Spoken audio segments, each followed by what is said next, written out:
Shalom saudara-saudara gereja YouTube. Puji Tuhan, akhirnya malam hari ini kita berjumpa kembali di virtual room gereja YouTube. Hari ini puji Tuhan karena berkat Tuhan yang luar biasa, kemurahan Tuhan, kita berjumpa kembali di channel gereja YouTube.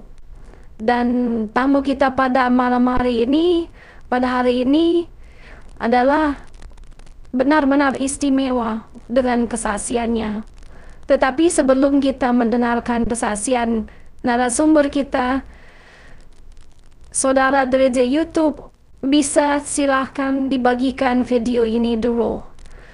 Atau bagikan di grup Rohani dimanapun kita aktif bermedia sosial.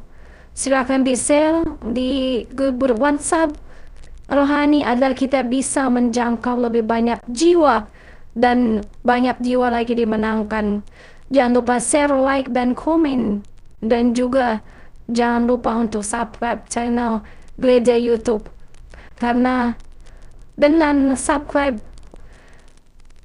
akan banyak lagi video-video baru, kesaksian baru yang memberkati saudara semua. Dan kami juga akan lebih meningkatkan lagi pelayanan kami, lebih semangat lagi. Mari kita sambut dengan sukacita tamu kita pada malam hari ini. Selamat menyaksikan. Saya akan ceritakan bagaimana saya pada akhirnya memutuskan untuk masuk Kristen. Eh, Pada saat itu, waktu saya kecil, saya sangat aktif mengikuti beberapa kegiatan di eh, ya pengajian lah ya Pak ya. Tapi Iya, pada saat itu karena saya masih kecil, tiba-tiba saya mimpi mimpi itu di tempat ibadah. Saya ngeliat jam begitu besar. Terus dalam mimpi saya tiba-tiba ada ada yang berbicara dari jam itu, bilang kalau saya mau masuk neraka, katanya gitu. Padahal kan pada saat itu posisi saya mau mengikuti lomba besoknya. Oke, saya abaikan, tapi sampai saat ini saya masih ingat sama mimpi itu. Lanjut ketika di tahun 2009, saya kehilangan ayah saya. Pada saat itu, saya hanya tinggal dengan ibu dan kakak saya. Keyakinan yang kami anut masih sama, eee, juga nggak ada perubahan, eee, ataupun petunjuk pada saat itu. Masih sama, saya menjalankan keyakinan, yang dianut oleh orang tua dan kakak saya sejak lahir. Di tahun 2013 kebetulan saya, hidup atau bersosialisasi dengan berbagai, lingkungan pertemanan dengan berbagai keyakinan. Jadi keyakinan teman-teman saya tidak tidak seluruhnya sama dan di 2013 itu juga saya terkena musibah. Musibah apa pada saat itu? Yaitu ibu saya terkena stroke. Saya merawat ibu saya sama kakak saya pada saat itu. Saya sambil bekerja, sambil mengurus ibu saya yang terkena stroke. Di situ saya jadi punya banyak lebih waktu untuk beraktivitas di luar kegiatan kerja. Karena pada saat itu selain saya kerja, saya urus ibu saya yang sakit. Saya juga kalau weekend nggak pernah kemana-mana, jadi hanya ada di rumah saja. Tuh, pada saat itu kan kondisi hati sakit ya, ngelihat seorang ibu sakit, terus saya rawat sendirian karena kakak saya harus kerja. Saya punya banyak waktu buat berpikir, eh, bukan berpikir ya, merenungkan segala nasib. Kok rasanya saya diuji segitu dalam ya Tuhan. Setelah kehilangan ayah, saya harus melihat ibu saya yang sakit, terkena stroke, dan saya merasa seperti bertanya-tanya, kok ujian saya bertubi-tubi? Eh, Ketika teman-teman seusia saya eh, sedang asik belajar, kuliah, atau bekerja, bisa lebih konsentrasi. Tapi saya justru rawat ibu saya yang sakit. Saya weekend juga nggak bisa main kemana-mana. Cuma bisa di rumah rawat ibu saya yang sakit. Terus em,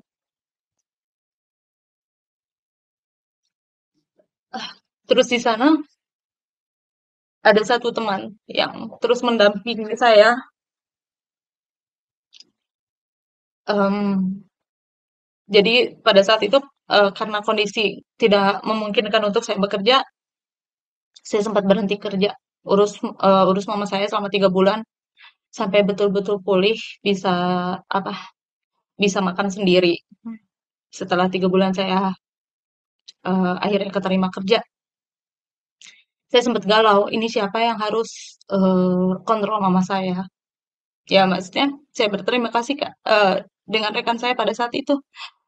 Em, Dia yang membantu saya secara tidak langsung menjaga, mengontrol maksudnya, mengontrol mama saya. Jadi dia yang kasih kasih makan mama saya karena pada saat itu benar-benar cuma saya yang ngerawat. Terus apa hubungannya pada saat itu saya seperti dipertemukan dengan Tuhan Yesus. Eh, Teman saya ini yang seolah apa ya, menggambarkan pribadi Yesus yang benar-benar eh, membuat saya tersentuh dan tergerak. Hati saya ingin ikut ibadah pada saat itu.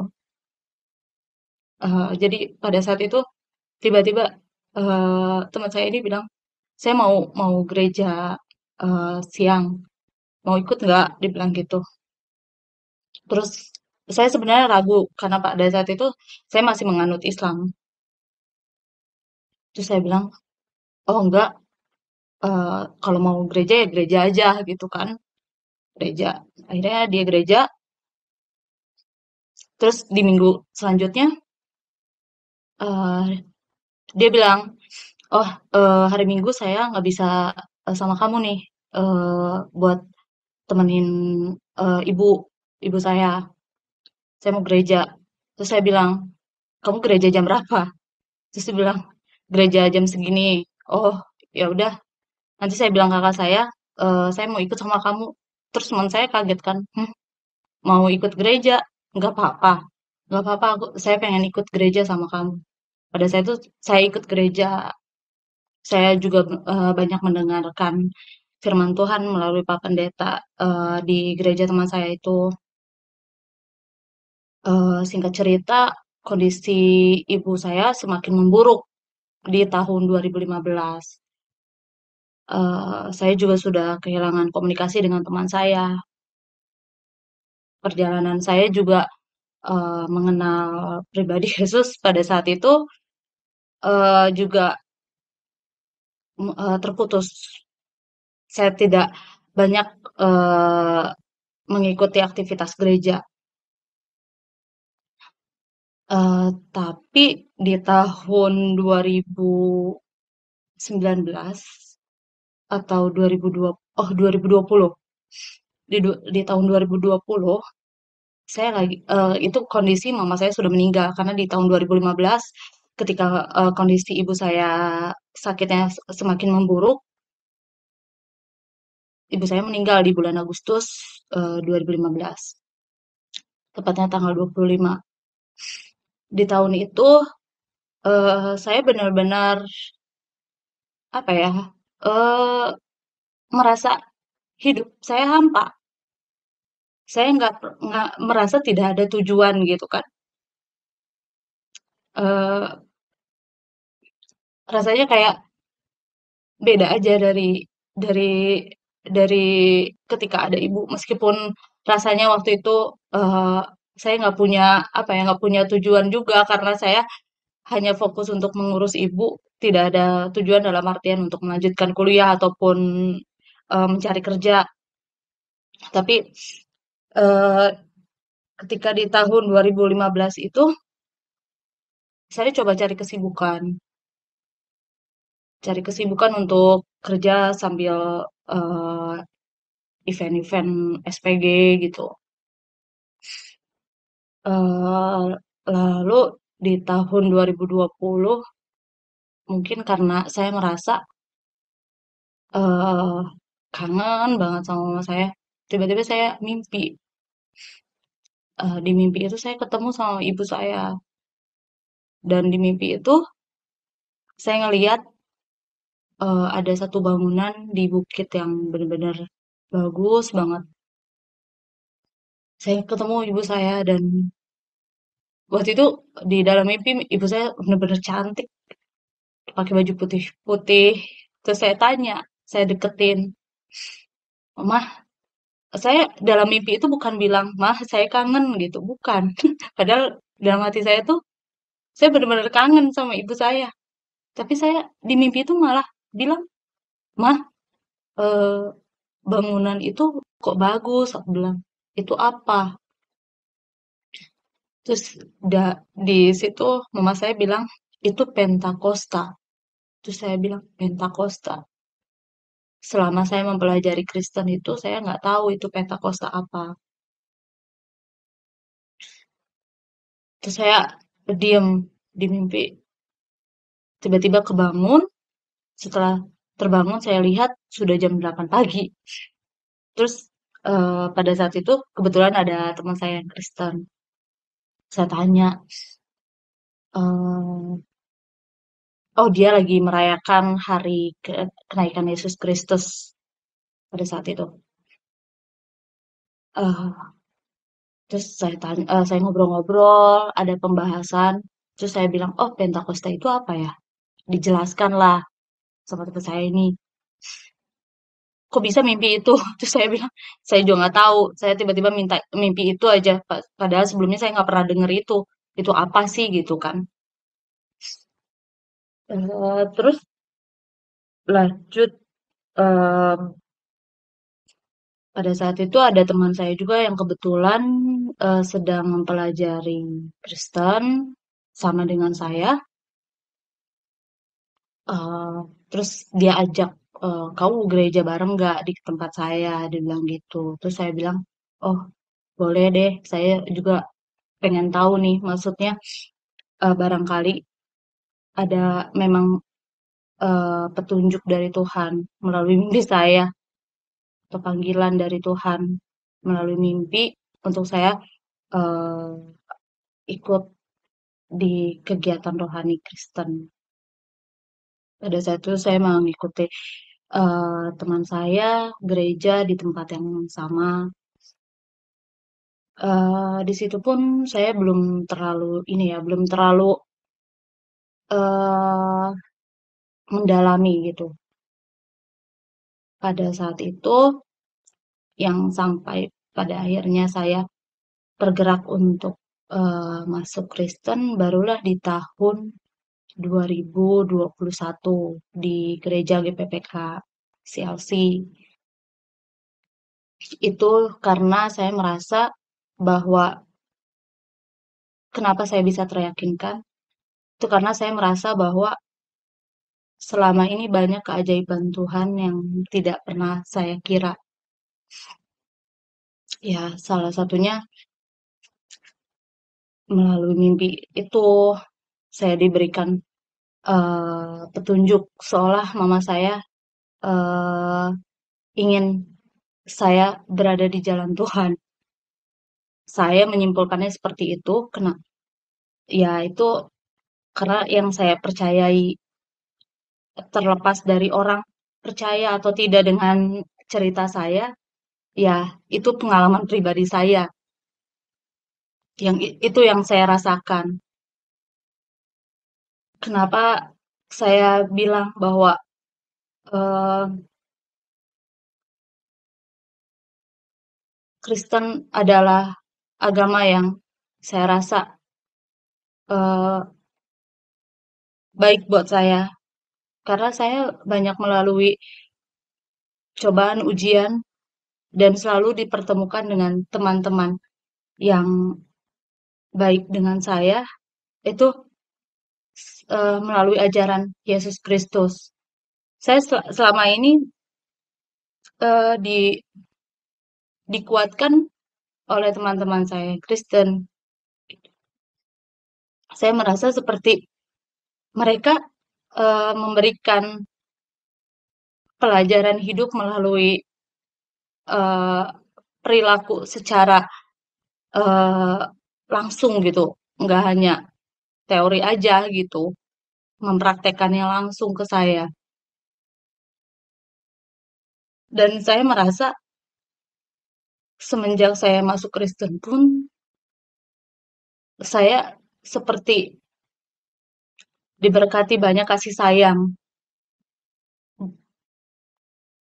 seperti apa yang selama ini saya eh, rasa hilang, seperti ada kembali gitu.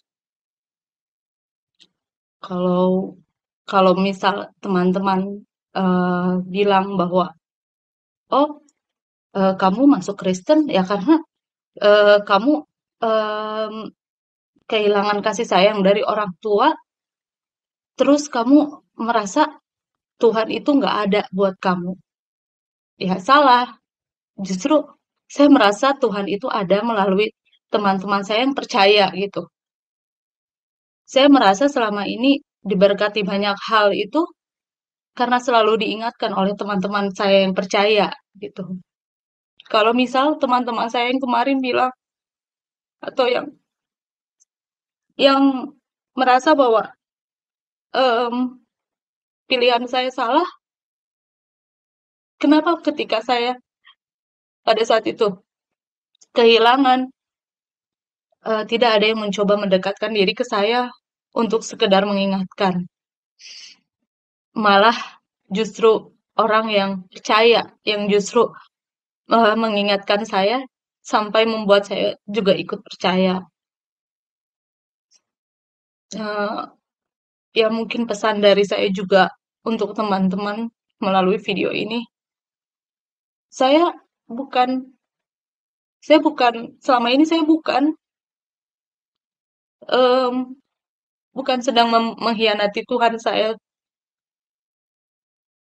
tapi selama ini saya mencari apa yang saya rasa hilang, yaitu kasih dari Tuhan. Em, dan baru kemarin saya melakukan peneguhan iman di gereja saya. Terus saya kebetulan dapat firman yang sangat em, pas dan saya rasa menjadi bekal untuk hidup saya ke depannya. Di itu Filipi 4 ayat 13. Segala perkara dapat ku tanggung di dalam Dia yang memberi kekuatan kepadaku. Ya, ketika saya mendengar firman ini, saya rasa kok kok sangat ini ya, sangat saya tersentuh membaca ini dari banyaknya ujian yang selama ini saya tanggung, yang selama ini ada itu hanya Tuhan gitu. Dan saya juga terima kasih kepada teman saya yang pada saat itu ada untuk saya, mengingatkan saya untuk percaya bahwa saya nggak sendirian pada saat ibu saya, pada saat saya merawat ibu saya nggak sendirian, saya bersama Tuhan. Dan pada saat saya kehilangan ibu dan keluarga yang saya sayang, saya percaya bahwa Tuhan yang ada pada saat itu. Hmm, eh,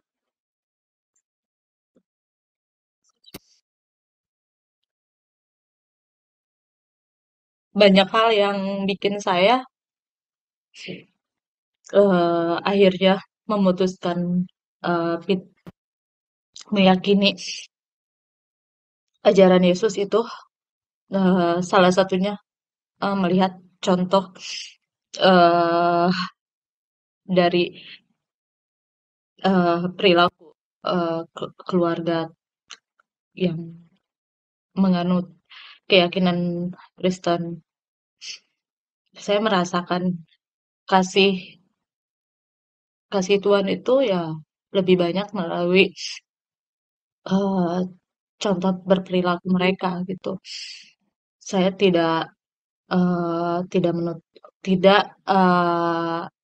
menutupi hal tersebut karena memang itu salah satu yang menjadi faktor utama selain dari faktor-faktor lainnya.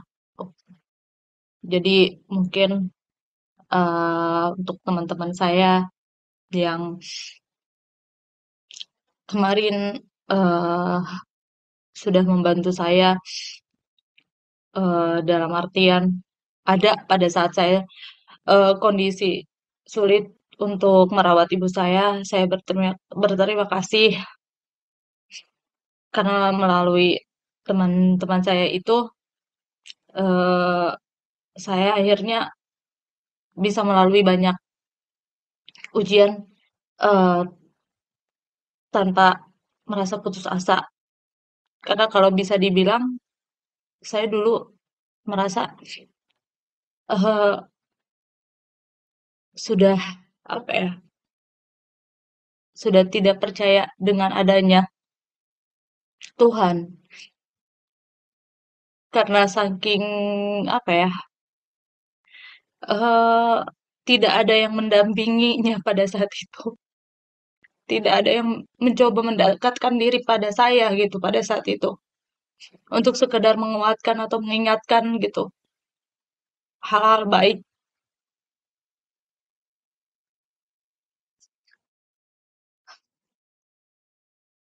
Dan pada saat saya waktu itu lagi kenapa bisa viral di TikTok juga saya kaget ya. Pada saat itu saya mendengarkan lagu apa Tuhan Yesus tidak berubah.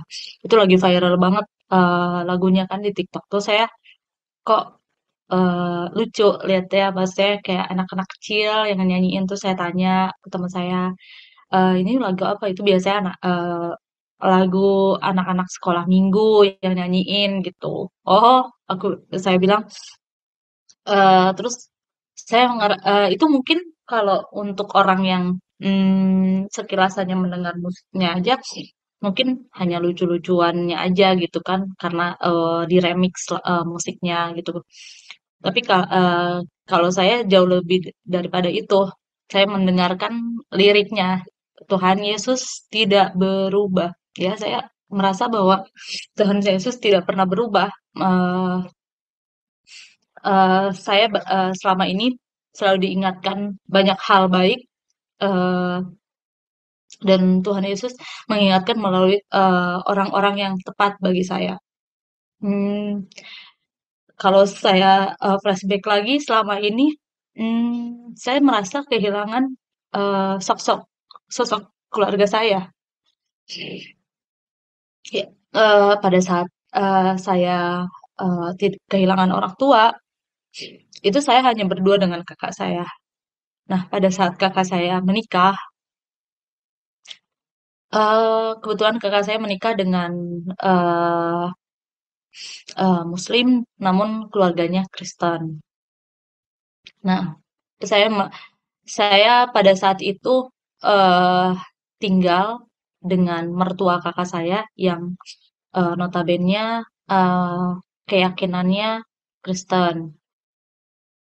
Pada saat itu kenapa saya tinggal dengan eh, mertua kakak saya karena pada saat keponakan saya usia 5 bulan dan kakak saya baru menikah 1,5 tahun, kakak saya kehilangan suaminya. Dan pada saat itu yang menanyakan kabar secara intens, saya tinggal dengan siapa, kakak saya bagaimana, keponakan saya bagaimana kondisinya, itu hanya mertuanya saja. Jadi mereka memutuskan untuk kami tinggal bersama di rumah mertua kakak saya. Dan saya melihat contoh kasih Yesus Kristus itu pada saat tinggal bersama mereka, cara mereka berperilaku, mengasihi sesama, itu saya melihat secara langsung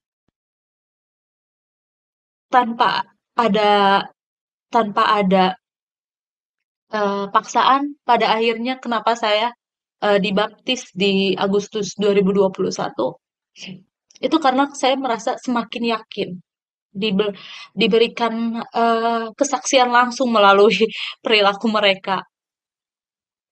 eh, Anggaplah saya bukan siapa-siapa bagi mereka, tapi mereka mengasihi saya seperti seorang anak sendiri. Padahal kalau em, mungkin pada saat itu mereka mau, itu mereka tidak perlu harus repot-repot lah istilahnya ya, memikirkan kondisi saya atau kondisi kakak saya. Bahkan em, keluarga saya sendiri pun eh, yang notabene kandung tidak ada yang menanyakan kondisi saya sedetail dan seintens keluarga eh kakak ipar saya gitu kan. Ya, saya sampai saat ini masih masih apa ya? Masih nggak nyangka eh melalui melalui orang-orang percaya saya bisa pada akhirnya meyakini eh bahwa ajaran Tuhan itu yang baik untuk saya. Dan sampai hari ini juga saya masih terus belajar karena eh, saya harus berproses lebih baik daripada sebelumnya. Dan saya juga semakin hari semakin yakin bahwa saya sudah ada di jalan yang baik menurut saya.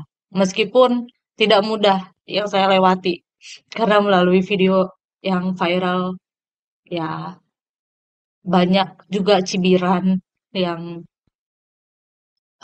mengatakan bahwa saya meyakini keyakinan saat ini itu hanya karena berdasar pengalaman saja. Dalam artian saya tidak punya bukti kuat bahwa apa yang saya yakini ini terbaik di mata mereka. Tapi saya kadang balesin sih chat-chat dari mereka yang bilang bahwa kepercayaan saya ini menyimpang dan lain sebagainya. Saya bilang bahwa kepercayaan itu tidak pernah bisa diperdebatkan karena kepercayaan, karena judulnya saja kepercayaan. Nggak mungkin kamu nggak percaya dan saya percaya harus didebatin, nggak bisa. Semuanya itu melalui proses dan tidak semua orang melalui proses yang sama dengan saya. Ya bisa ditarik kesimpulannya bahwa hanya orang-orang yang Tuhan pilih yang bisa menganut ajaran kasih Tuhan. Itu pun saya tidak dalam waktu setahun 2 tahun melewati banyak hal untuk pada akhirnya saya meyakini Yesus sebagai juru selamat saya, melainkan 2013 sampai saat ini berarti terhitung 9 tahun baru saya memutuskan untuk dibaptis seperti itu. Mungkin kalau untuk dari saya eh, cerita pengalaman pada akhirnya saya menganut Kristen segitu sih Pak. Ya, terima kasih. Dengan demikian maka berakhir sudah sesi kita pada hari ini. Dan sebelum kita tutup dengan doa, mari kita berdoa sekali lagi untuk menutup sesi pada hari ini. Terima kasih Tuhan Yesus pada hari ini yang luar biasa. Kami sudah mendapatkan suatu kesaksian yang benar-benar memberikan kami kekuatan, berkat, sehingga kami bisa dikuatkan. Dan pastinya namamu dimuliakan. Ini benar-benar bisa belajar, kami bisa benar-benar belajar, kami diingatkan kembali untuk berharap kepada Tuhan Yesus Kristus, dan diingatkan kembali untuk selalu menebar kasih Kristus, karena dari kasih Kristus yang kami bagikan, tunjukkan, lakukan kepada orang lain, ternyata bisa membawa orang selamat menuju keselamatanmu Tuhan Yesus. Dan juga kami percaya kepada Tuhan Yesus, dengan kasih karunia yang kau berikan kepada kami bisa juga menjadi berkat bagi banyak orang dan berdampak. Terima kasih atas kesaksian hari ini.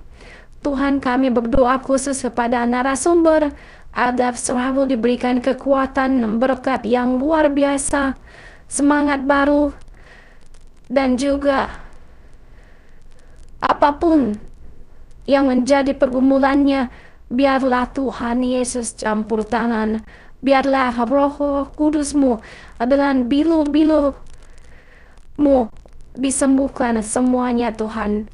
Semuanya atas daripada-Mu. Semuanya dibuka jalan sehingga semuanya berjalan dengan baik. Apa yang menjadi kerinduannya, baik dalam pekerjaan, karir, ataupun di dalam rumah tangga, keluarga, kami berdoa Tuhan Yesus, segala sesuatu dipermudah, diperlancar di dalam nama Tuhan Yesus. Agar nama Tuhan Yesus terus dipermuliakan. Kami berdoa ya Tuhan, pada hari ini untuk semua saudara yang menonton dan yang sudah hadir baik di Zoom, di YouTube, dan di Facebook Gereja YouTube, diberkati dan ketuk hati mereka satu persatu, agar Roh Kudus menjamah satu sama lain. Berikan yang lebih luar biasa lagi, berkat yang berlimpah buat mereka saudara. Terima kasih atas program yang sudah berjalan dengan baik, sinyal bahkan handphone yang kami gunakan, operator yang kami gunakan, komputer yang kami gunakan, semuanya berjalan dengan baik. Dan kami mengucap syukur, mohon ampun segala dosa dan kesalahan kami ya Tuhan Bapa Yesus Kristus Juru Selamat manusia. Kami berdoa di dalam satu nama Tuhan Yesus Kristus Juru Selamat kami yang hidup. Haleluya, amin. Baik, terima kasih sekali lagi saudara-saudara gereja YouTube yang terkasih, yang sudah memberikan waktunya, kesediaannya untuk mendengarkan kesaksian ini. Semoga ini menjadi berkat bagi penonton gereja YouTube semua, dan yang rindu memberkati operasional pelayanan ini bisa melalui rekening yang ada di deskripsi. Dengan demikian kami mengucap syukur dan berakhir sudah program pada hari ini, dan Tuhan Yesus memberkati kita semua. Shalom.